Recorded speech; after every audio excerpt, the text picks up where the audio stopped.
Bonjour à tous. Donc, dans cette vidéo, on va en fait faire un premier programme Java en utilisant l'environnement de développement IntelliJ IDEA. Donc, on va commencer par ça. Donc, IntelliJ IDEA, c'est un IDE, donc un environnement de développement intégré en français, qui a été mis en place par la compagnie JetBrains. Depuis quelques temps, il sert aussi de base pour l'environnement de développement qui est utilisé pour Android, qui s'appelle Android Studio. Donc, quand vous allez sur Internet, que vous cherchez IntelliJ IDEA, vous allez tomber sur ce site, qui est celui de JetBrains, ici. On va vous proposer de télécharger IntelliJ. Donc, si jamais on va voir. Alors, vous avez une version Community, qui est gratuite pour la plupart en fait, pour tout le monde. Et vous avez aussi une version Ultimate. Donc là, vous voyez la différence entre les deux différentes versions. Alors, ce qui est intéressant à savoir, c'est quand on est étudiant. Donc, si vous tapez JetBrains Student, vous allez tomber sur une page qui vous dit qu'en fait, vous avez le droit, en prouvant votre statut d'étudiant, d'accéder aux versions Ultimate de tous ces outils-là. Donc, si jamais on arrive ici, en fait, on peut télécharger la version d'IntelliJ et ensuite on l'installe. Alors moi, sur mon poste, c'est déjà installé, donc je vais vous laisser le faire de votre côté. La dernière chose que je voulais dire sur IntelliJ, c'est que vous avez aussi un nouvel outil qui s'appelle JetBrains Toolbox. Donc vous tapez pareil, ici, vous tapez JetBrains Toolbox. Ici. Donc JetBrains Toolbox, ce que ça a comme avantage, c'est qu'en fait, ça vous permet d'installer plusieurs environnements de développement de JetBrains, donc par exemple IntelliJ, mais aussi Android Studio et plein d'autres, et ensuite de gérer facilement les mises à jour. Donc à quoi ça ressemble? Ça ressemble à ça. Moi, je l'ai installé. Vous avez un panneau sur la droite avec les différentes versions qui sont actuellement installées, et s'il y a une mise à jour qui est disponible, ça vous le propose. Et puis vous pouvez aussi accéder aux différents projets que vous avez ouverts récemment. Donc voilà, alors ça c'est pour l'installation de JetBrains. À partir du moment où vous l'avez installé, alors ça va ressembler à ça, donc on va le démarrer. On va arriver sur une page d'accueil et on va créer un projet.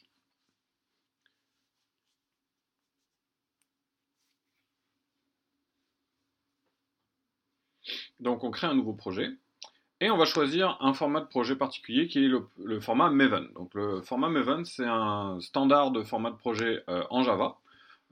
Donc vous voyez ici qu'il est sélectionné. Alors, qu'est-ce qui pourrait vous arriver chez vous? Il pourrait s'avérer éventuellement que vous n'ayez pas de SD4 configuré ici. Donc là, vous voyez qu'en ce moment, sur moi, ma machine, j'ai deux SDK qui sont là. Si jamais ce n'est pas le cas, vous pouvez éventuellement appuyer ici sur New et chercher l'endroit où votre Java est installé sur votre machine. Donc ça dépend un peu comment votre machine est configurée. Là, moi, j'ai une installation de Java standard.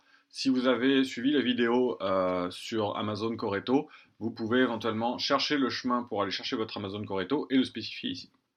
Une fois que vous avez configuré un JDK fonctionnel, vous allez pouvoir créer votre projet. Alors on va créer notre projet à partir d'un archétype, ici.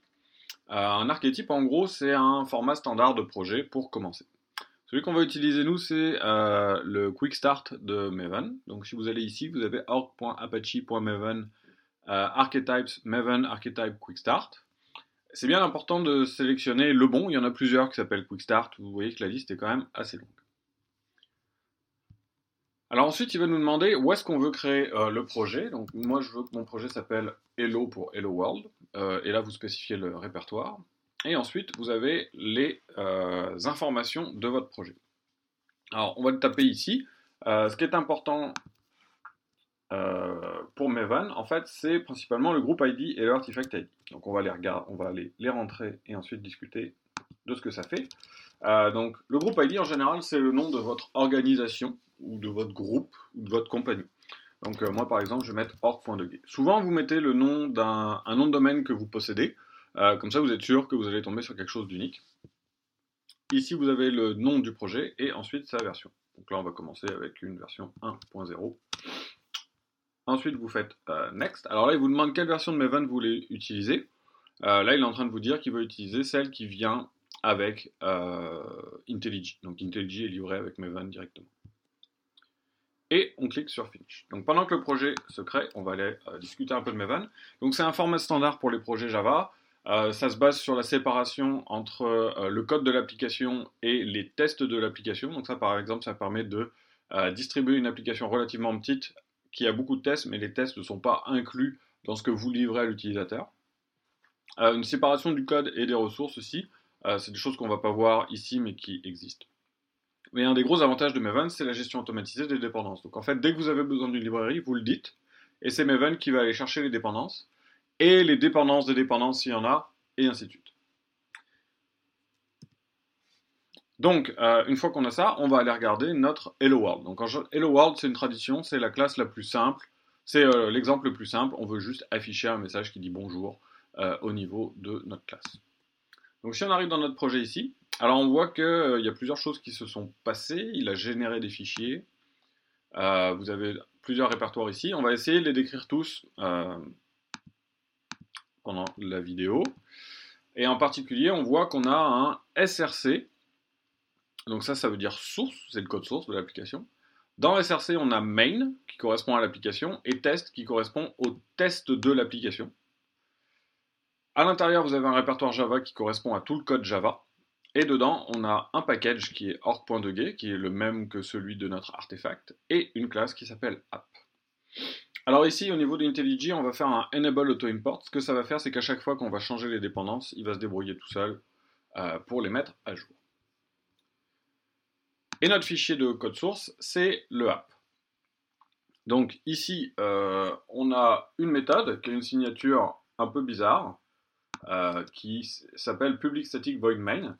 Et en fait, c'est la signature obligatoire pour un point d'entrée dans une application Java. Donc on voit ici qu'on a une petite flèche. Si on clique dessus, on va pouvoir exécuter notre code pour la première fois. Donc on déclenche ça. On voit en bas qu'on est en train de nous dire qu'il est en train d'analyser le code, de parser et d'exécuter. Donc on voit ici qu'on lui avait demandé d'écrire un message, et il l'a écrit. Alors on va revenir ici. Le point d'entrée d'une application Java, c'est toujours un public static void main. Alors main, c'est une convention, il faut que ça soit, c'est le nom de la méthode que Java va chercher comme point d'entrée pour l'exécution. Il faut qu'elle soit publique, c'est-à-dire qu'en gros, il faut qu'elle soit accessible pour nous, pour qu'on puisse l'exécuter. Alors statique, c'est un mot qui dit que ça n'est pas relié à un objet, et il faut que le point d'entrée soit statique parce qu'il n'y a pas encore d'objet. Donc comme ça s'exécute avant la création du premier objet, il faut que la méthode soit statique. Void, ça veut dire qu'elle ne renvoie rien, elle ne produit pas de retour. Pourquoi ? Parce qu'en fait, personne ne peut faire quoi que ce soit avec ce type de retour, donc il n'y a juste pas de type de retour. Ok, donc on a ce public static void main dans une classe app qui est publique. Et cette classe-là est dans un package, donc elle est dans le package org.2g. Alors à quoi ça sert les packages ? Eh bien, en fait, ça sert à éviter des conflits de noms. Donc par exemple, la plupart des gens qui font des projets ont quelque part un jour créé une classe qui s'appelle utils ou utilitaire.java. Si on n'avait pas de package, il faudrait à chaque fois inventer un nouveau mot pour pas qu'il puisse y avoir plusieurs classes utils.java dont les noms rentrent en conflit. Donc là, au lieu d'avoir une classe qui s'appelle utils.java, par exemple, on aurait une classe qui s'appelle org.2g.utils.java. Et du coup, on n'a presque plus aucune chance d'avoir des conflits au niveau des noms de classe. En tout cas, il faut que ça soit unique dans une compagnie. Donc par exemple, si jamais on écrit string, qui est le nom d'une classe en Java, et ben, en fait, son vrai nom, c'est java.lang.string. Mais on peut utiliser le nom court dans certaines circonstances. Ok, donc au niveau du public static void main, ce qu'on voit ici, c'est qu'on va aller demander au système, donc ça fait référence à l'ordinateur, sa sortie standard, donc son out, et on va demander de faire un print du message qui est ici. Alors print ln, ça saute une ligne après le message. Donc si jamais on prenait plusieurs messages ici, et qu'ici on mettait bonjour le monde, et qu'on réexécute notre app, donc on voit ici qu'il est en train de construire le code, et on a maintenant deux lignes qui s'exécutent l'une après l'autre. Donc on a fait notre première classe. Alors, à quoi va ressembler la structure de notre dossier en Java ? Alors en fait, si jamais on utilise un explorateur de fichiers, ou pour moi ici le Finder, et qu'on va regarder notre projet, Je crois que je l'ai mis ici. Voilà. Donc, qu'est-ce qu'on va voir en fait? On va voir trois choses. D'abord, le fichier pom.xml. Donc ça, on peut le voir aussi dans notre IntelliJ ici. Donc ça, c'est un fichier XML qui décrit notre projet. Donc on voit ici par exemple qu'il y a le groupe ID qu'on avait fourni, l'artifact ID et la version. Un certain nombre d'autres informations, on ne rentre pas dans les détails pour l'instant. Et puis on pourrait rajouter ici des dépendances si on avait besoin de librairies externes. Ensuite, vous avez un répertoire source, qui est celui qui va contenir le code source de l'application, et un répertoire target qui contient toutes les classes qui ont été compilées. Donc ce répertoire-là, par exemple, on peut le supprimer. On n'a rien perdu de notre travail, parce qu'en fait, il suffit de cliquer sur Play, ici, pour le régénérer. Donc là, on va le voir apparaître bientôt. Voilà, il a été juste recréé. Donc là, on a le code de l'application. Ici, on a le code des tests. Dans le code de l'application, on a notre répertoire Java. Et on va voir que pour chaque package, donc là ici, org et deguet, on a un répertoire et un sous-répertoire. Et finalement, notre classe app correspond à un fichier qui s'appelle app.java. Donc ça, c'est très très strict en Java. Chaque package correspond à un dossier et chaque classe correspond à un fichier dont le nom doit être celui de la classe. Alors parfois dans IntelliJ, ici on a deux packages qui sont montrés comme un seul avec une notation pointée. Vous avez des paramètres ici qui vous permettent par exemple de ne pas cacher les packages au milieu. Donc si jamais vous décochez ça, vous allez voir chaque package l'un en dessous de l'autre avec ce qu'il contient. Oups.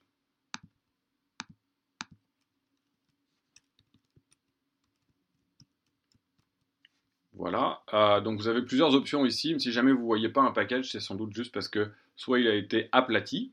Donc quand on aplatit, en fait, ça met les packages comme ça. On va voir le org et le org.deguet avec le nom au complet.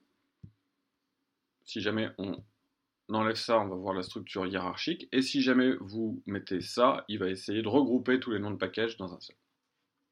Mais au final, c'est la même structure au niveau des répertoires, ce qu'on a vu ici, c'est-à-dire qu'on a un fichier par classe et un dossier par package. Donc ensuite, ce qu'on va voir, c'est le débugage. Donc comment faire en fait pour créer une situation de débugage dans notre application. Alors ça vient d'où? Ça vient du fait qu'un programme, ça va très très vite et du coup on voit rien. Donc il faut un moyen pour, quand on est en train de développer, de ralentir le temps pour comprendre ce qui se passe.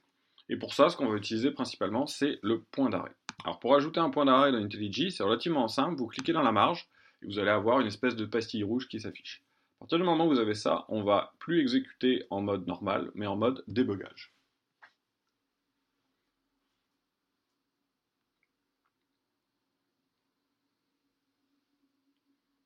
Donc le programme va faire exactement la même chose, sauf que maintenant, il est capable de s'arrêter. La ligne en bleu ici, c'est celle sur laquelle on s'arrête. À partir du moment où elle est en bleu, ça veut dire qu'on va bientôt l'exécuter, mais qu'elle n'est pas encore exécutée. Donc, en fait, on a bloqué, on a gelé l'exécution de l'application. Si jamais vous appuyez sur ce bouton-là, ce que ça va faire, c'est que ça ne va exécuter qu'une seule instruction. Donc, ça permet de faire du pas à pas et de voir ce que chaque instruction fait l'une après l'autre. On reste toujours bloqué, c'est-à-dire que l'exécution, c'est pas reprise. C'est comme si on avait mis pause puis qu'on avait juste avancé un petit peu. Si jamais on veut relâcher, c'est-à-dire faire reprendre la lecture, on va faire Resume Programme ici. Donc, évidemment, on peut mettre autant de breakpoints qu'on veut. Si jamais on fait ça, ici, on va s'arrêter au premier breakpoint. Et quand on va relâcher l'exécution du programme, ça va le relâcher jusqu'au prochain breakpoint. Donc, il va s'arrêter juste après. Donc, en gros, c'est l'outil de base qu'on va avoir pour bloquer l'exécution et regarder les valeurs des différentes variables au fur et à mesure du temps. Dans le debugger, on a plusieurs informations. Ici, alors pour l'instant sur un cas très simple, on ne voit pas grand chose, mais ici on aurait toutes les valeurs des variables au moment où on a bloqué l'exécution. Et ici, on aurait la pile d'appel des différentes méthodes, c'est-à-dire toutes les méthodes qui sont commencées mais qui ne sont pas encore complétées. Finalement, pour cette introduction, on va voir ce que c'est qu'une configuration d'exécution. Donc si jamais vous revenez dans IntelliJ ici, on a une configuration d'exécution ici, on peut lui demander de la sauvegarder. Alors pour l'instant elle est grisée, si jamais on attend un petit peu, elle devient dégrisée et on peut aussi éditer les configurations d'exécution. Donc là, par exemple, on peut en rajouter une deuxième qui va être app2 et on pourrait lui donner un certain nombre de spécificités, comme par exemple lui allouer plus de mémoire ou lui donner des arguments au niveau de la ligne de programme. Alors, pour que vous voyez à quoi ça ressemble, en fait, au lieu d'en créer une autre, on va juste dupliquer app. Et ici, on va lui passer des paramètres de ligne de commande. Donc ça, c'est comme si on l'avait écrit dans un terminal et qu'on avait mis des mots séparés par des espaces derrière.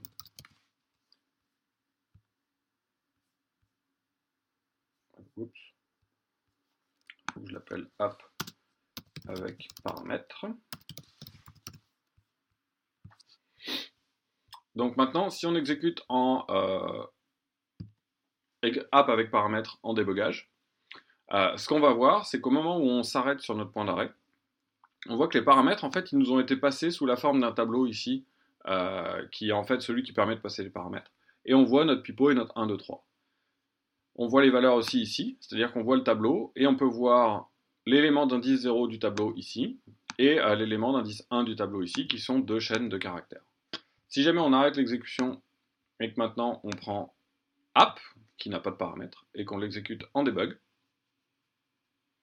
cette fois-ci on va se rendre compte qu'en fait il n'y a pas de paramètres qui ont été passés, et donc on se retrouve avec un tableau qui est vide. Donc ars est un tableau qui est vide. Donc dans cette vidéo, on a mis en place un Hello World, on a expliqué la base de notre projet Java, et on a essayé d'expliquer à quoi correspondent les différents fichiers. La seule chose qu'on n'a pas vue, c'est où se retrouvent en fait ces configurations d'exécution. Donc pour l'instant, nous on a un pom.xml, des sources, et en fait un seul fichier qu'on a modifié qui s'appelle app.java. Donc vous pourriez vous demander où sont les configurations d'exécution. En fait, elles se retrouvent dans un répertoire caché qui s'appelle .idr ici. Et donc à chaque fois qu'on crée une configuration d'exécution, IntelliJ le stocke dans le fichier workspace.xml. Si on cherche ici, on va trouver notre app avec paramètres qui est décrit ici en fait, et notre app sans paramètres qui est décrit ici. Donc en gros, le pom.xml et les sources c'est votre projet, mais ici vous avez d'autres informations qui permettent de sauvegarder des choses qui sont pratiques pour l'environnement de développement, mais qui ne font pas partie du projet en tant que tel.